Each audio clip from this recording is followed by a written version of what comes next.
Professor Leandro, na lição de quarta-feira, lemos em Gênesis 17, 1 a 14, que Deus deixou a circuncisão como uma aliança eterna. Gostaria de entender mais sobre isso, porque não é mais praticada, não é, nos dias atuais. Agradeço muito.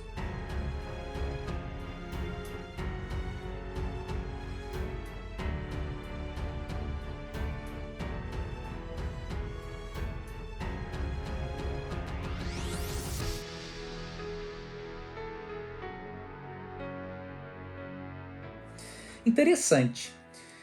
Se a Bíblia diz que a aliança feita com Abraão seria eterna, por que nós não a praticamos mais? Existe um argumento entre vários escritores, né, que escrevem contra a doutrina da lei, que dizem o seguinte: aqueles que guardam o sábado são incoerentes. Eles dizem que guardam o sábado porque em Êxodo 31:13, né, é dito que o sábado é um sinal perpétuo. Mas eles não guardam a circuncisão, que também é um sinal perpétuo. O argumento até parece lógico, mas ele é, obviamente, insustentável e de certa forma até infantil. Por quê? A palavra eterno na Bíblia nem sempre significa um tempo sem fim. Muitas vezes a palavra eterno significa eterno enquanto dure. O Dr. H.G. Moule, um erudito evangélico, explica o seguinte: quando a palavra eterno, do grego olam, do hebraico olam, ou do grego aionios, quando esta palavra está ligada a um sujeito, objeto, de natureza eterna, a palavra eterno quer dizer para sempre mesmo.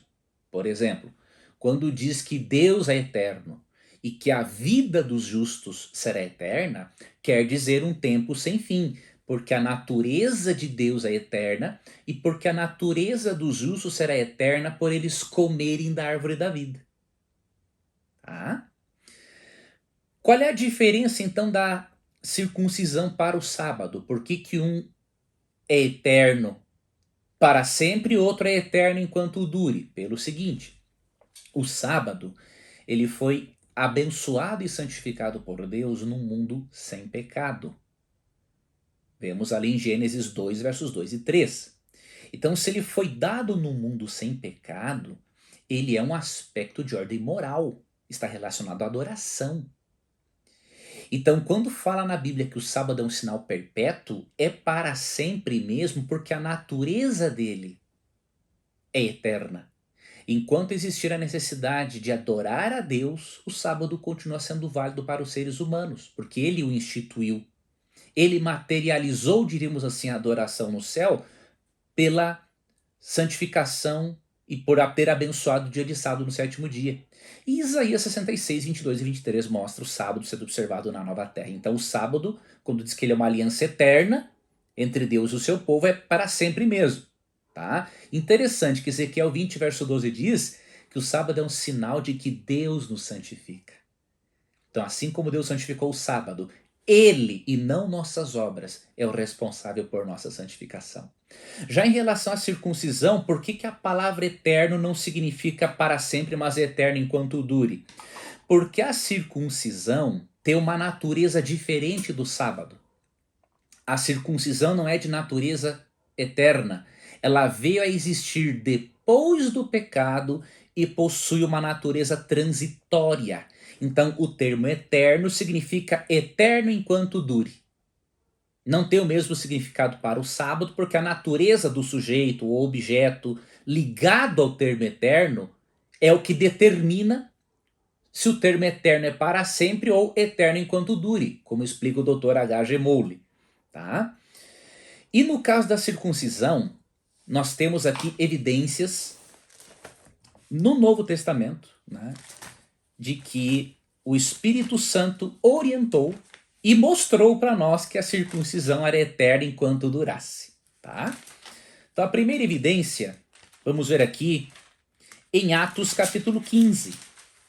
No concílio de Jerusalém, foi um concílio muito importante, foi decidido, havia uma controvérsia na igreja se os gentios, os não-judeus, deveriam se circuncidarem além de serem batizados para poderem ser salvos.